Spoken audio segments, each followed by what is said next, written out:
welcome to the deep dive. Yeah. Usually, when we try to figure out what is true about the world, we just start with what's right in front of us. Right, the obvious stuff.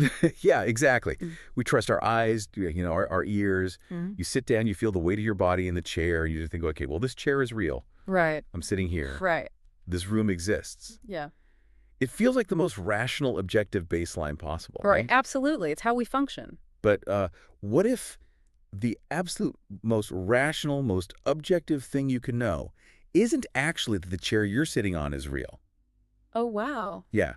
What if the most scientifically and philosophically grounded fact you can actually establish is that someone or something is actively manipulating your reality? I mean, that completely upends how we orient ourselves in the universe. It really does. Because we build our entire lives, our economies, our daily routines, on this foundational assumption that the physical world is the ultimate base reality, unfiltered. Right, the bedrock. Exactly. But when you apply rigorous stress testing to that assumption, the physical world starts to look incredibly fragile. Like it could shatter at any second. Yeah, and the idea of a hidden manipulator suddenly stops being, just a sci-fi trope. It actually becomes the most mathematically and logically sound position you can hold. It's crazy to think about. So to build this framework today for you listening, we are combining some very strange bedfellows. That's putting it mildly. Seriously, we're piecing together this massive puzzle using a mix of sources. We've got the 17th century philosopher René Descartes, specifically from a breakdown on the Alex O'Connor channel. Which is fantastic, by the way. Yeah, really good stuff. And we're putting that alongside modern simulation theorists from an analytical essay titled Simulation or Reality. Right.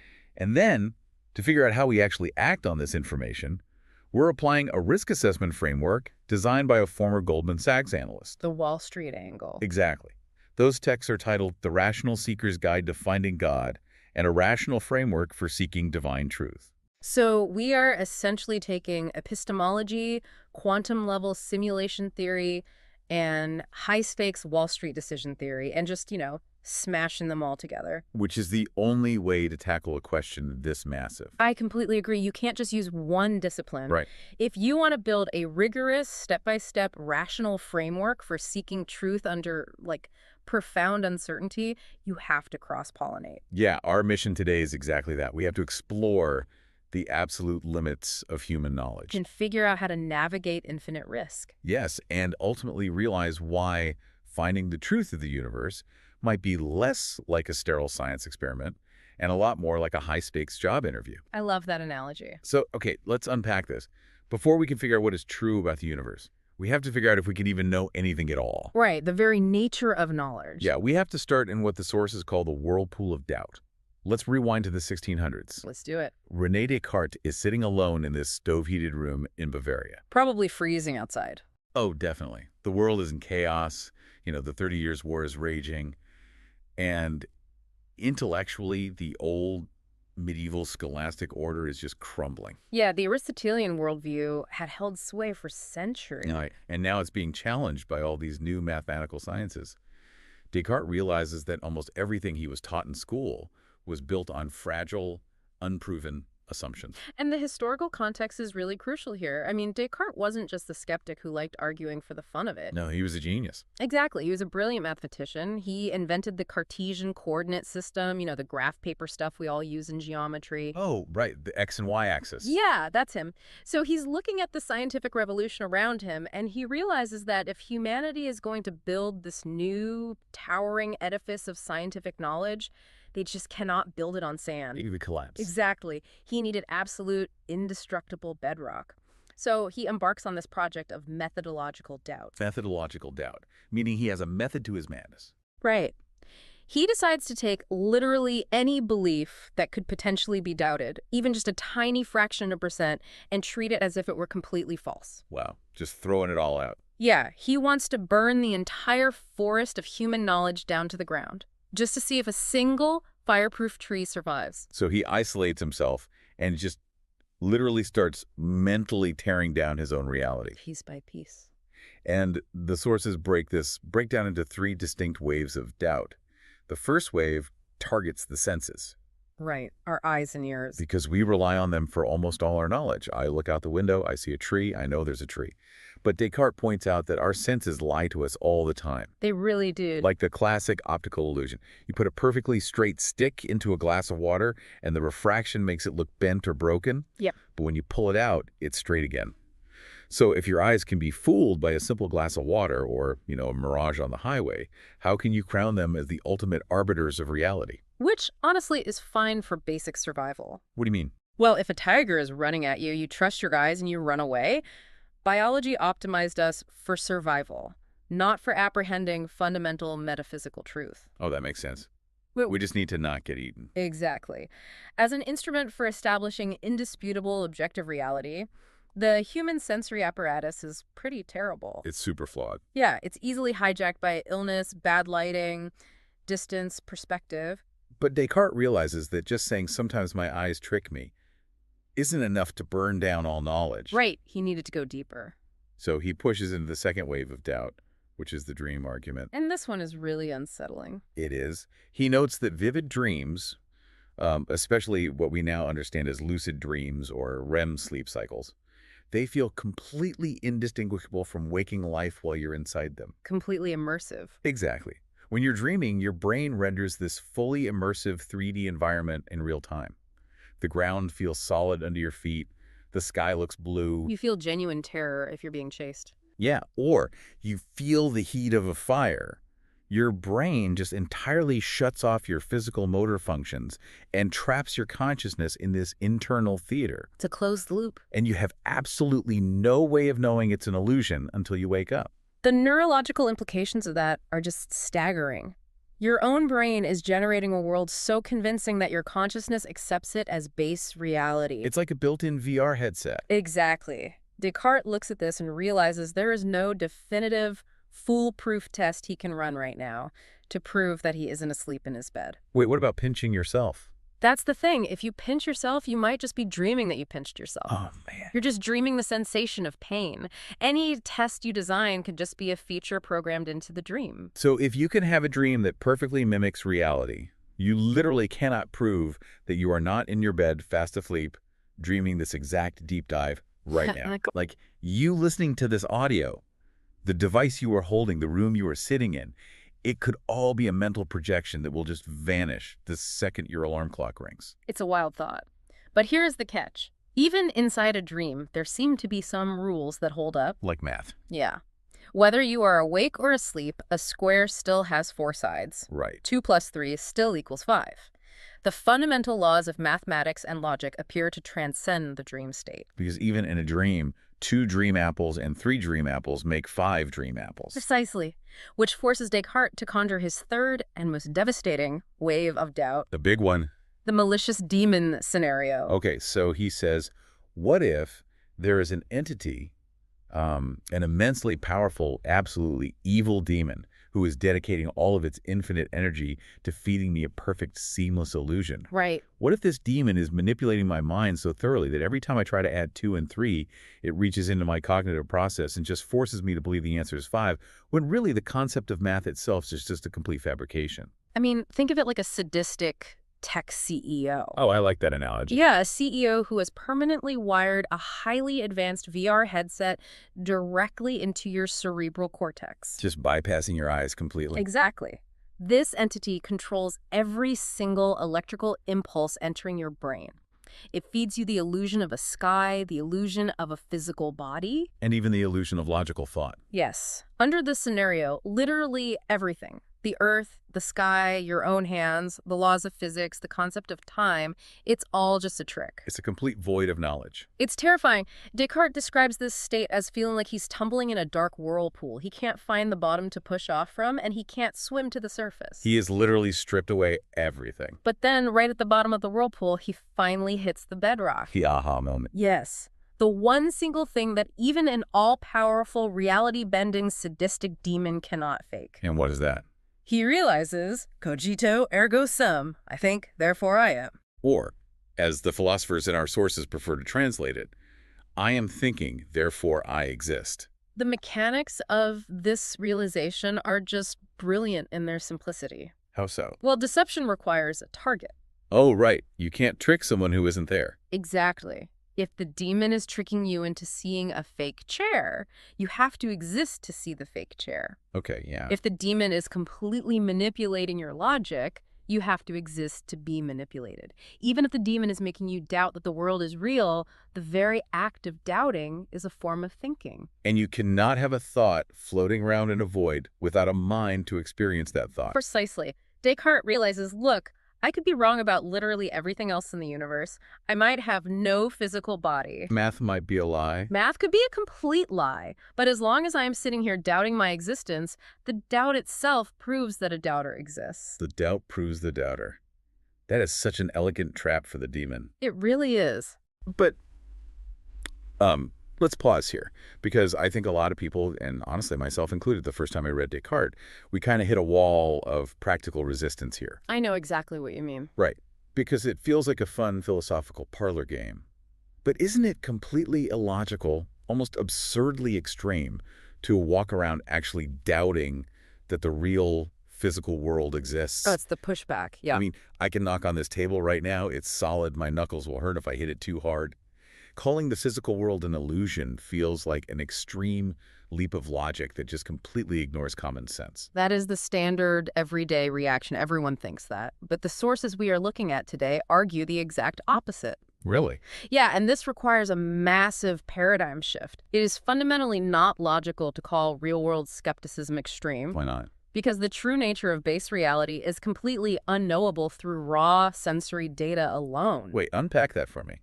Okay, when you say, I knocked on the table, it feels solid, therefore I objectively know the physical universe exists, you are actually making a massive, scientifically unproven assumption. I am. Yes, you are assuming your sensory inputs are a direct, one-to-one map of the external world. So you're saying that believing the table is real is actually an act of faith? It is entirely an act of faith. The author of the Simulation or Reality essay makes this incredibly clear through the lens of probability math. Okay, math time. You cannot calculate the probability that the external world is real. It is mathematically impossible. Why is it impossible? Because to compute a probability, you need a baseline. You need a sample size. You need to know what a real universe looks like compared to a fake or simulated one. Oh, I see. And we only have this one universe to look at. Worse than that, you only have access to your own internal sensory feed. You have a sample size of exactly one subjective experience. So calling the skeptic extreme for pointing this out is really just a defense mechanism for blind belief. The skeptic is actually being the most scientifically rigorous person in the room by refusing to state an assumption as an objective fact. That is a total mind bender. We think the skeptic is the crazy one for questioning the solid table. Right. But the skeptic is just looking at the data and saying, look, the data only proves that I am having an internal experience of a table. It doesn't prove the table's independent physical existence outside my mind. Precisely. You only know your thought process exists. You are a mind observing data. Okay, well, if we can't prove the external world exists, are we just stuck? What do you mean? Are we forever trapped inside our own heads, just floating in a void, admiring the fact that we exist and nothing else? Because honestly, that sounds like a terrifyingly lonely way to live. It does sound bleak, but no, we are not stuck. Because while we can't prove the physical world is real, we are not empty minds. We have stuff in our heads. Exactly. We are minds filled with a staggering amount of data. We have memories. We have complex sensory inputs. We experience time. Right. And while we cannot prove that this data maps to physical atoms, we can analyze the data itself. We can look at the nature of the information being fed to us. Which brings us to the modern upgrade of Descartes' malicious demon. Right. The simulation hypothesis. Yes, the idea that we might be living in a highly advanced virtual reality. And the essay Simulation or Reality points out something really profound about the data in our minds. I know my thoughts exist, and I know I have memories. Right, you remember your past. Yeah, I remember what I had for breakfast. I remember learning about the Roman Empire. Yeah. Now, I cannot prove those memories weren't just planted into my consciousness 5 seconds ago by some programmer. The whole last Thursday theory. Exactly. But the data, the memory itself, is present in my mind right now. It is a structure that can be analyzed. And this brings us to a massively important realization from the text. When you analyze the data of your perceived universe and your memories, you don't find random static. No, you definitely don't. You find highly specific, incredibly complex patterns. You find the precise laws of physics. You find the cosmological The rule constant. of the ratio, all that stuff. Yeah, you find the fine-tuning of gravity and electromagnetism that allows complex chemistry to even exist. It's not just random noise. Not at all. Physicists have calculated the incredibly low entropy state of the early universe.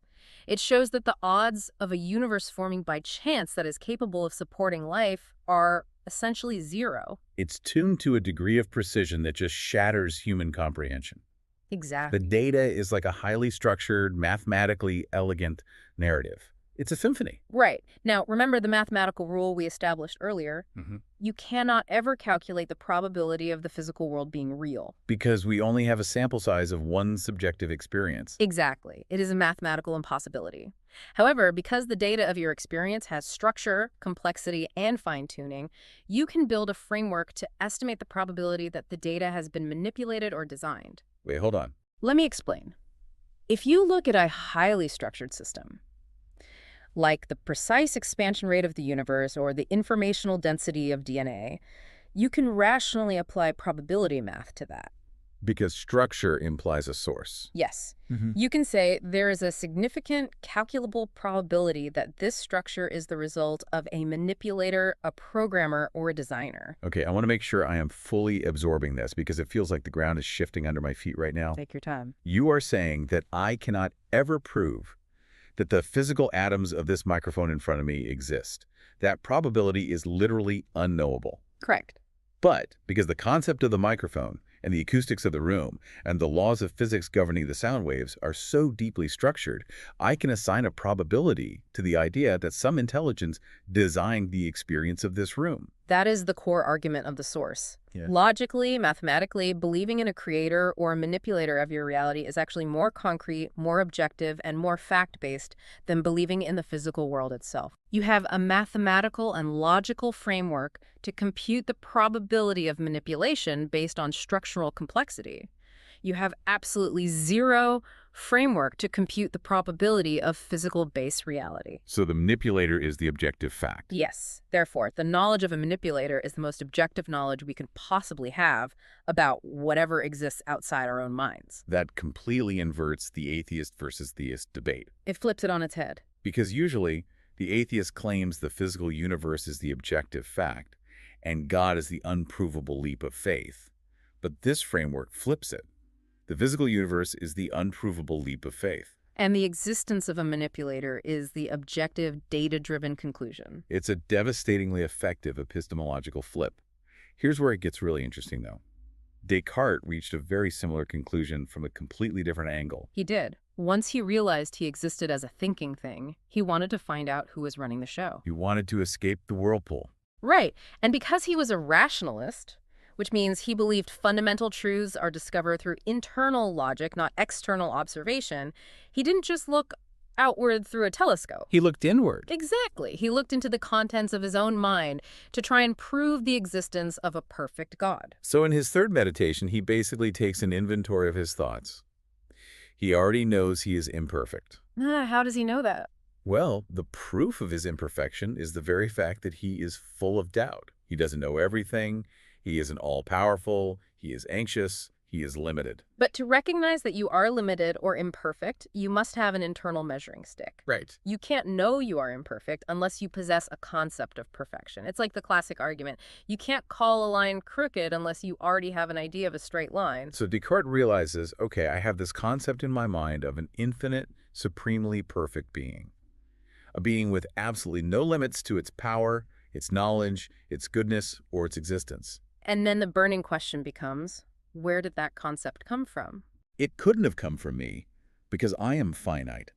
I am the crooked line. I cannot generate the concept of absolute straightness. Exactly. And to explain why it couldn't have come from human imagination, the sources introduce a concept called the causal adequacy principle. Causal adequacy. Sounds like dense academic jargon. It does, but it's actually a very intuitive physical law applied to the realm of ideas. The principle basically states, there must be at least as much reality or perfection in the cause as there is in the effect. So it's basically like a thermodynamic law for ideas. That's a great way to put it. Like if you have a steaming hot cup of coffee, Yeah. the heat in that coffee didn't just spontaneously generate from nowhere. No, of course not. It had to come from a cause, like a stove, a fire, or a kettle that was at least as hot as the coffee itself.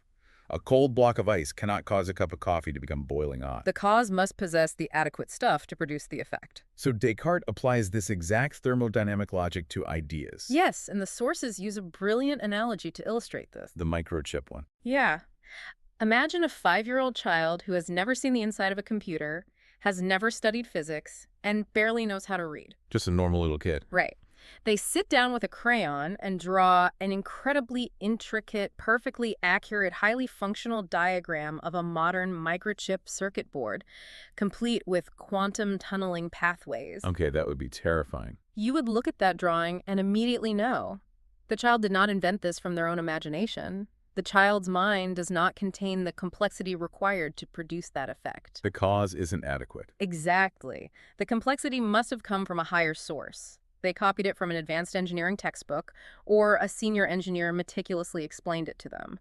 The cause must be adequate to the effect. So apply that to God. Descartes is saying, I am the 5-year-old child with the crayon. Yes. I am finite, limited, prone to error, and full of doubt. Yeah. Yet I have this impossibly complex, vast, boundless idea of infinite perfection in my head. And we humans can't even fully wrap our minds around the concept of true infinity. No, not at all. We can write a sideways figure 8 on a chalkboard. We can understand it as a mathematical limit, but we can't truly physically picture a limitless existence. We do not possess that complexity natively. Therefore, we couldn't have just arbitrarily invented the idea of an infinite God by pasting together finite ideas. Exactly. The only cause adequate to produce the idea of infinite perfection in a finite mind is an actual existing infinitely perfect being. Wow. So Descartes concludes that God must exist, and that God stamped this idea of infinite perfection onto human consciousness the same way a master craftsman stamps a trademark onto their work. It is the signature of the creator left inside the creation. The trademark argument. Exactly. And because this creator is infinitely perfect, it cannot be a malicious deceiver. Because deception is a flaw. Right. Deception is a sign of weakness, a sign of malice, a sign of lacking something. A perfect being lacks nothing. Therefore, the evil demon is banished. He defeated the demon. Descartes can finally breathe. He can trust that when he uses his reason clearly and distinctly, his perfect creator guarantees he is apprehending the truth. But, doesn't this trap Descartes in a massive logical loop? Yes. I know a lot of people studying philosophy point this out. It's known as the famous Cartesian circle. It is arguably the most famous critique of Descartes in the history of philosophy. Think about it. Descartes says, I know God exists because I have this very clear and distinct idea of perfection in my mind, and I'm using my clear logic to prove it. Right. But wait, didn't he just say 2 minutes ago that we can't trust our clear and distinct ideas like 2 + 3 = 5? Unless we already know a perfect, non-deceiving God exists to guarantee them. Yep. So I need God to trust my clear thoughts, but I am using my clear thoughts to prove God. That is a textbook circular argument. It is. How do you pull yourself up by your own epistemological bootstraps? You are trying to validate the instrument of reason by using the instrument of reason. So how do Cartesian scholars defend that? Yeah. The defense often offered is that Descartes isn't talking about all clear thoughts at all times. He's talking about the immediate, present focus of the mind. What does that mean in practice? When you are actively holding a mathematical proof or the causal proof of God in your mind's eye, the certainty is undeniable in that exact microsecond. It forces your intellectual assent. Okay. It's only when you put the thought down, walk away, and try to remember it later that you need God to guarantee your memory isn't being manipulated by a demon. I see. So the intuition of the moment is secure, but the memory of the intuition requires divine backup. That's the defense, yes. But you are absolutely right to point out the tension. Pure Cartesian logic, while brilliant and historically foundational, often leaves the modern seeker with a lingering sense of uncertainty. It does. It feels like a beautiful mathematical proof of God on a chalkboard, and mathematical proofs rarely capture the entirety of the human experience. Or eliminate all practical doubt. We still feel the friction of living in a world full of suffering and ambiguity. Right. Logic alone might leave us hovering at the door, but it doesn't push us through it. We still have this underlying uncertainty, about our reality, about the nature of this manipulator, and most importantly, about what comes next. Exactly. So if pure logic leaves us with some doubt, how do we act? What do we actually do with that doubt? Because you can't just pause your life. You definitely cannot. You can sit in your armchair doubting reality forever, but eventually you have to get up, go to work, interact with people, and make choices. When you have a potential doubt about the universe, you must look at the consequences of that doubt to decide what to do next. And this is where we transition from epistemology, which is the theoretical study of what we can know, into decision theory. Decision theory. Yes, the highly practical study of how we make choices under profound uncertainty. We move from the philosopher's armchair to the trading floor. Okay, here comes the Wall Street angle. Exactly. This is where the Goldman Sachs alums framework comes in. This source offers a radically pragmatic approach. We acknowledge we don't have 100% mathematical certainty about the afterlife or the specific nature of the creator, But we're forced to make a bet anyway. simply by the fact that we are alive and moving forward in time. Now, historically, when people hear about betting on God, they immediately think of Blaise Pascal, Pascal's wager. The classic bet. Pascal was a 17th century French mathematician, a contemporary of Descartes actually, who basically invented probability theory alongside Pierre de Fermat by analyzing gambling games. Yes, he applied his new probability math to theology. And his famous wager essentially says, look, if you believe in God and you're right, you gain infinite heaven. If you're wrong, you lose nothing, maybe just a few Sunday mornings. A finite loss. Right. But if you disbelieve and you're wrong, you get infinite hell. So the mathematically smartest bet is just to believe in God. It seems logical on the surface. But our source totally rips into the flaw of Pascal's wager. Because Pascal's wager is mathematically sound, but psychologically and theologically broken. How so? The Goldman Sachs alum identifies the massive flaw. It promotes a transactional insincerity. Fake belief. Exactly. You cannot just flip a switch in your brain and say, okay, I believe in God now, just as an insurance policy to be safe. Belief doesn't work like that. You either are convinced or you aren't. And more importantly, a rational, all-knowing creator would immediately see right through that fake, self-serving, calculated belief. It is totally mercenary. Furthermore, Pascal's wager doesn't tell you which God to believe in. It just says believe, which is practically useless when you are faced with thousands of competing world religions. Great. So if Pascal's wager is broken, what is the modern upgrade? How does a Wall Street risk management mindset actually fix this historical problem? By replacing the demand for blind, insincere belief with a rational search strategy based on two crucial financial concepts: asymmetric risk and ruin avoidance. Asymmetric risk and ruin avoidance. These are the foundational concepts used in high-level hedge fund management, modern portfolio theory, and structural engineering. So asymmetric risk basically means the downside and the upside of a decision are completely out of proportion, right? Like risking $1 for the chance to win $10 million. Yeah. The potential gain massively outweighs the potential loss. That's the basic definition. But in this theological context, we are looking at the ultimate cosmic asymmetry. Let's map it out. Okay, if you guess wrong about religion, and it turns out there is no afterlife, you just fade to black when you die, your loss is finite. What do you mean by finite? Well, maybe you spent some time praying instead of partying. Maybe you gave some money to charity. Maybe you restricted your diet. It's a finite loss of time and pleasure. Right. Even if you miss out on a potential heaven, that is a massive, terrible loss, but it is still a finite state of missing out. Okay, what's the other side of the asymmetry? However, if an eternal hell exists and you end up there, that is an infinite, irreversible, catastrophic loss. In risk management terms, that is called ruin. Ruin. And the cardinal rule of high-stakes risk management is ruin avoidance. Always. In finance, a competent hedge fund manager will never take a trade, no matter how potentially profitable, if there is even a 0.1% chance that the trade will completely bankrupt the entire fund. And wipe out their clients forever. You never expose yourself to infinite tail risk. We saw what happens when people ignore this during the 2008 financial crisis, Oh, yeah. or the collapse of long-term capital management in the 90s.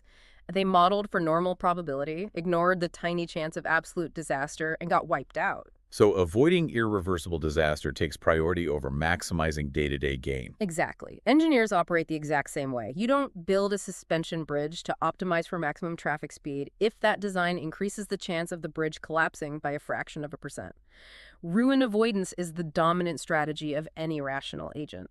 It's exactly like buying catastrophic home insurance. Yes, perfect analogy. You do not buy fire insurance because you know your house is going to burn down. Hmm. You don't even buy it because you think it's highly probable. The odds are actually very low.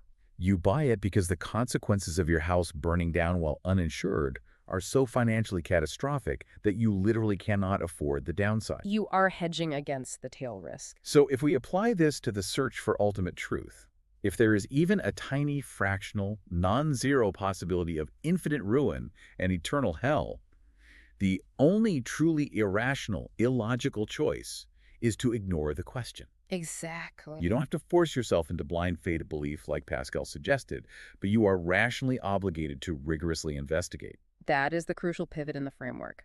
The source moves the conversation away from the impossible demand of you must believe right now to the highly actionable you are obligated to seriously investigate. And this forces the modern skeptic or agnostic to admit a very hard truth. What's that? Acting as if there is no afterlife, just living a secular life and ignoring the theological question is not the default neutral position they think it is. No, it is itself a massive bet made under uncertainty. And it's a deeply irrational bet because it completely ignores catastrophic tail risk. By acknowledging the asymmetry, we are forced off the fence. We must explore the options. The consequences dictate our actions. Okay, so we are forced off the fence. We are obligated to investigate. We've bought into the hedge fund manager's risk framework, but immediately we hit a massive logistical problem. Which is? There are thousands of religions out there, from ancient Mesopotamian pantheons to indigenous tribal beliefs to modern major world religions, thousands of different concepts of God. How do we possibly choose what to investigate? It seems impossible. A human being does not have enough time in a single lifespan to deeply study every single ancient text, learn Sanskrit, learn Hebrew, learn Arabic, and evaluate every claim. We would die before we finished the reading list. This is where the risk management framework becomes a brilliant, ruthlessly efficient pruning mechanism. A pruning mechanism. Yes, we use the concept of catastrophic risk to prune the decision tree. If our primary overriding goal is ruin avoidance, we do not need to investigate every single religion. We don't. No. We only need to prioritize the belief systems that explicitly claim there is an eternal, irreversible punishment if you get the answer wrong. Oh, wow. That is a fascinating filter. You aren't saying these are the only true religions. Right. You're saying these are the only religions that carry infinite downside risk, so logically, I must examine their claims first. Exactly. If a religion says, be a good person and you'll be reincarnated as a slightly better person, there is no infinite tail risk there. You can put that file at the bottom of the stack. Precisely. And when you apply that specific filter, the explicit threat of eternal hell, Well, you radically reduce the thousands of options down to essentially a handful of major paths. like Islam and Christianity. Yes. Islam, Christianity, and perhaps certain very specific historical sects of Judaism. You have taken an impossible, chaotic search space of thousands of variables and narrowed it down to a highly structured, manageable investigation. And what's incredibly important to note here is that these remaining systems fundamentally contradict each other. They do. They are mutually exclusive. Mainstream Christianity says you must accept Jesus Christ as the divine savior to avoid eternal loss. Islam says attributing partners or divinity to anyone other than the one creator, which is what the Trinity does, is the ultimate sin, shirk, that leads to eternal loss. They cannot both be true. So, as the source points out, the truth must converge to exactly one path, or zero if they are all somehow wrong. But before we even compare them, we have to address a very common pushback that arises at this exact point in the journey. What's that? Many people, especially modern agnostics, will hit the brakes and say, look, if God exists, surely he doesn't care about these precise theological details. Surely he just cares that you are a good, sincere person who treats others well. Oh, I hear that all the time. Right. Why would a loving God punish someone for picking the wrong theology if their heart is in the right place? This is the classic sincerity versus correctness dilemma. Just be a good person, don't hurt anyone, and that's enough for God. It sounds very enlightened and fair. But what does the Goldman Sachs framework say about that assumption?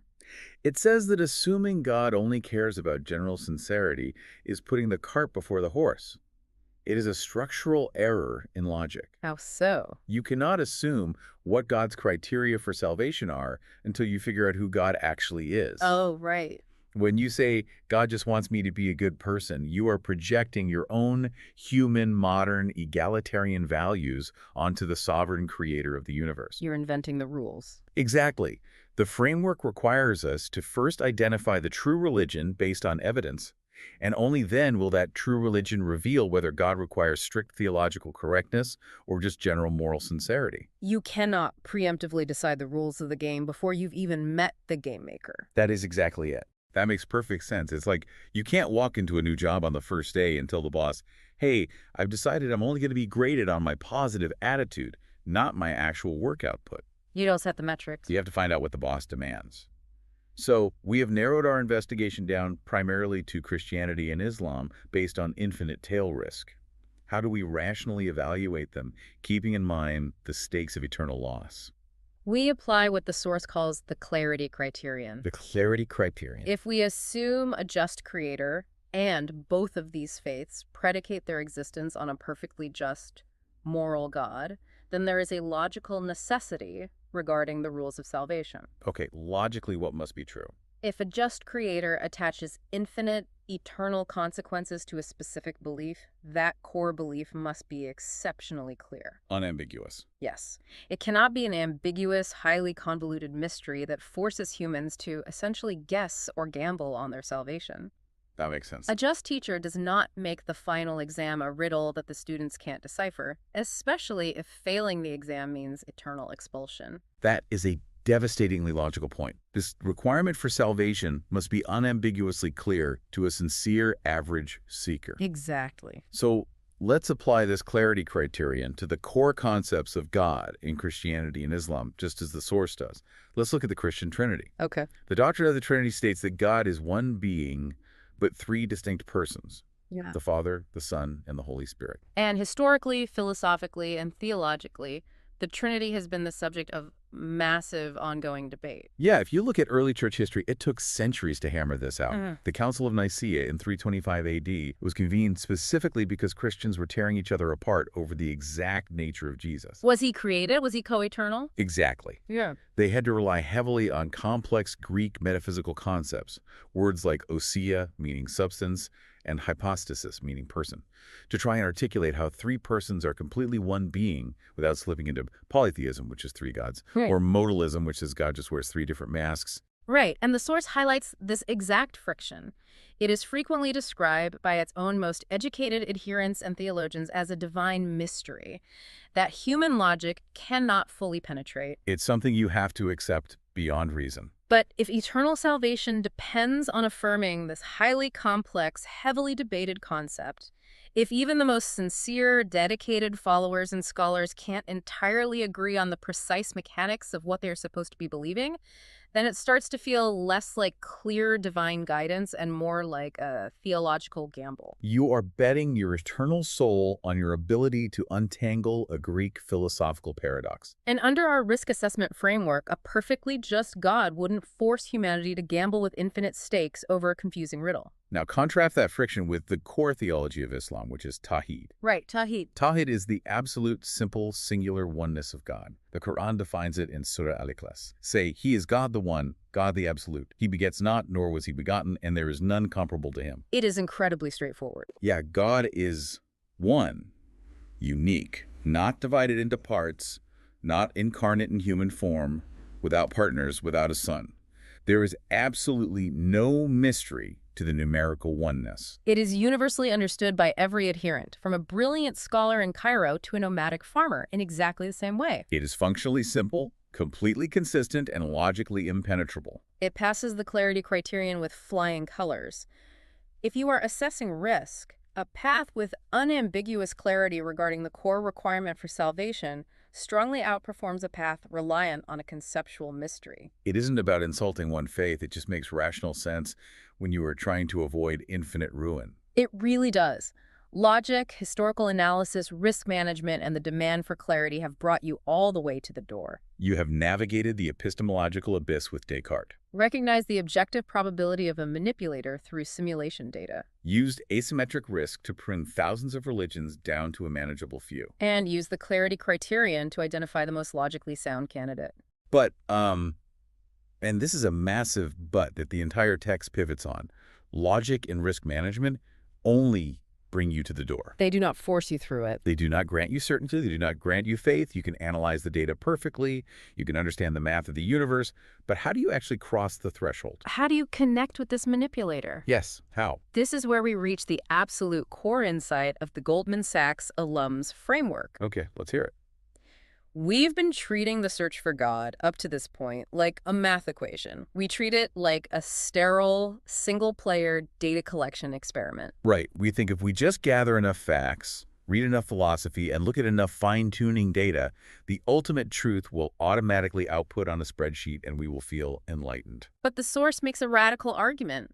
Finding the manipulator is not a single-player science experiment. It is a multiplayer game. A multiplayer game. Yes, and specifically, the dynamic of this game is a high-stakes job interview. A 5.0 GPA analogy. Let's paint this picture because it completely reframes how we think about modern skepticism. Let's imagine a guy, we'll call him the ultimate finance bro. He is the smartest person in his generation. He graduated from MIT with a 5.0 GPA. A quantitative genius. His resume is flawless. He has published papers. He knows all the data. He walks into the interview for the most prestigious, powerful job in the world. Okay, he's at the interview. He sits down across from the CEO, the hiring manager, and the very first thing he does is call the CEO a moron. Oh, wow. Yeah. He insults the company. He puts his feet up on the desk. He acts incredibly arrogant. And he demands that they hire him immediately simply because his data and his resume are so good. Is that genius going to get the job? Absolutely not. He'll be thrown out of the building. Exactly. His qualifications, his raw intelligence, his logic, his ability to process data, none of it matters in the slightest if he completely fails the employer's character test. The dynamic is asymmetric. The employer holds all the cards. The data is a necessary component, but it is not sufficient to get the job. The attitude of the applicant is the deciding factor. And the source argues that the creator of the universe operates the exact same way. God holds all the cards. If you approach the search for ultimate truth with arrogance, with a deep-seated bias, or with a self-righteous demand that God must prove himself to you on your highly specific, narrow scientific terms, you will fail the character test. God will simply withhold the proof. It is a profoundly humbling theological concept. The source notes that God actively handicaps people based on their internal state. Their circumstances, their biases, and most importantly, their humility. Human reason can only lead you to the proof of God if God allows you to get there. Right. If you use your reason purely to try and win debates, to stroke your own ego, to disprove him, or if you don't actually care about the truth and just want to validate the lifestyle you are already living, the Creator will veil the truth from you. You will look at the exact same universe, the exact same fine-tuning of the cosmological constant, the exact same complexity of DNA, and you will only see random chance and meaningless static. This completely flips the script on the angry modern atheist who says, if God is real, why doesn't he just write his name in the stars or appear in my bedroom right now so everyone knows objectively? Because that demand treats God like a vending machine for proof. You put in a question, you demand an answer. It completely ignores the relational dynamic. It ignores the interview. The Creator is not obligated to perform parlor tricks for an arrogant applicant. And this brings up a concept from the text that really puts our existence into perspective. Infinite debt. Yes, the moral and existential layer of this framework. If there is a creator who designed this universe, you owe him absolutely everything. The source uses the beautifully simple example of a single glass of water. Think about the physics and biology of water. The specific angle of the hydrogen bonds. The fact that water expands when it freezes, which prevents the oceans from freezing solid from the bottom up and killing all life. The hydrological cycle that purifies it. The fact that your physical body requires it to survive. And the undeniable reality that you, with all your intelligence and technology, have absolutely zero ability to conjure a single molecule of water out of nothingness. You rely on a system you did not create. Just for that one glass of water, your debt to the Creator is effectively infinite. You exist in a state of perpetual total dependence. When you truly realize your infinite dependence, the idea of walking into the interview and making demands becomes absurd. It's comical. And this aligns perfectly with what the early Islamic scholars understood about the psychology of belief. They didn't see belief as just an arbitrary intellectual choice you make in a vacuum. Like picking a favorite flavor of ice cream. Right. They used a specific term, inaba. Inaba, which translates to turning to the Creator. It means turning with sincere humility, recognizing your dependence, and asking for direction. That is the crucial distinction that separates the philosophers from the true seekers. The question isn't just, what do I intellectually choose to believe based on the data? The real question, the one that determines the outcome of the multiplayer game, is, do I turn to the Creator sincerely so that I can be guided to what is actually true? Because without that turning, without that inaba, decision theory just remains abstract speculation. You are just moving risk probabilities around on a whiteboard in an empty room. So what is the final, most rational step a seeker can take? It isn't just to think harder. It isn't just to buy another thick philosophy book or listen to another debate. It's to actually submit an application of humility. The source provides a template for this, a creative prayer designed specifically for the agnostic who is still swimming in that Cartesian whirlpool of doubt. It doesn't require you to fake a belief you don't have. The prayer is brutally honest and purely sincere. It goes something like this: God, I do not know if you exist. I only want the truth, whether I like it or dislike it. If you are there, help me find the truth. Notice what that prayer does. It completely removes the ego from the equation. Whether I like it or dislike it. The source emphasizes keeping your personal preferences, your likes and dislikes, entirely out of the search. Just because you want a certain lifestyle to be okay, or you dislike a certain moral rule, doesn't make reality bend to your will.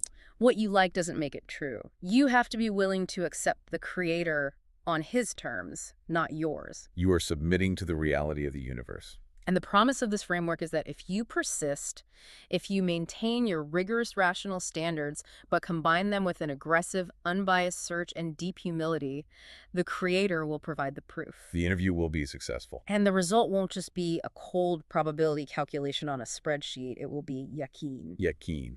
True. Illuminating unshakable certainty. The flickering candle of logic that Descartes found in his dark room becomes a sun illuminating the entire universe. The data and the spiritual reality align perfectly. It is an incredible intellectual journey. We have gone so far down the rabbit hole today. Let's guide you back up from this deep dive. Good idea. We started by tearing down the walls of physical reality, realizing with Descartes and modern simulation theorists that we can't even mathematically prove the physical world. This chair actually exists. It's an assumption. We recognize that because the internal data of our experience has profound structure and fine-tuning, the existence of a manipulator or creator is actually highly probable. Making knowledge of that Creator the most objective, data-driven knowledge we can hold, skepticism of the physical world isn't extreme, it's just honest math. We then moved from philosophy to action.